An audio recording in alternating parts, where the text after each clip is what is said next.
This is Kara. Kara, why don't you give us your full name? And I need to know, how do you spell Kara? Kara, that would be Kara, Kara Gravenese. And tell them and me about the outreach you're involved in and what in the world you do that must be so cool. Oh, well, I'm glad you think it's cool.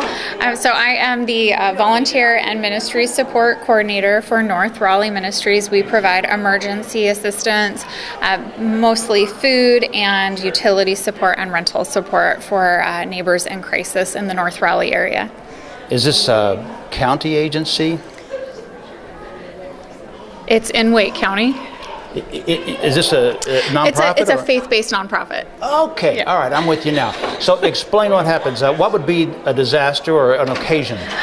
So for instance, we could have a family that is in the North Raleigh area, and one of the individuals in the household might lose their job, and then that family wouldn't be able to pay their rent that month, would be at risk of losing their home, getting evicted, or might not be able to put food on the table that month for their family. And so that's when North Raleigh would step in and be able to help.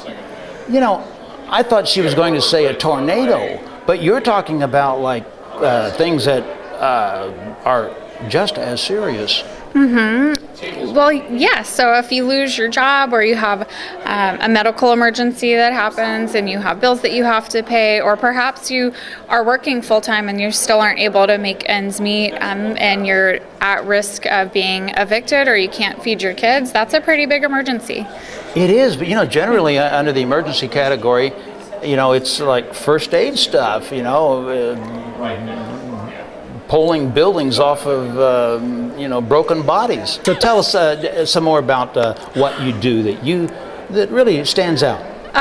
Sure. So for me specifically, or the agency specifically? Well, how about your experience? Okay. Well, my experience is I help volunteers from churches in the local area get engaged in meaningful volunteer opportunities. So we have volunteers who man our crisis center, doing anything from helping neighbors pick out grocery items for the month, or helping to interview neighbors who are coming in to receive assistance, or volunteers who help us receive and sort donations in our thrift store, which helps us raise funds to run our crisis center. So I help get folks engaged in those opportunities. Can you do it without volunteers? Do they really need somebody working with volunteers? I mean, can't they do it by themselves, these other people in your organization? Actually, no.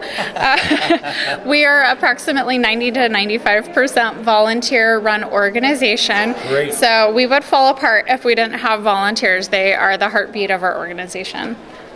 Kara, thanks for giving us an idea about how people can help in their neighborhood. Except I didn't ask you, can people do this in their own neighborhood? Do they have to be part of your organization? I mean, some people will be in other cities.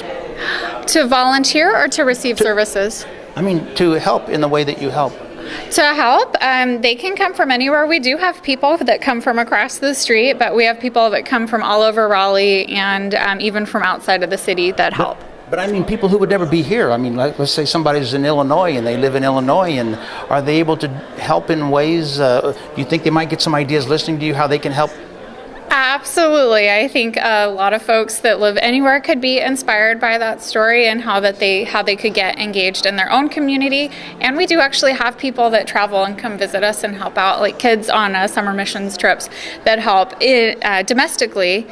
We do have people that come from far away. And then they actually learn how to do something like this. Now that is pretty great. Yes. We hope so.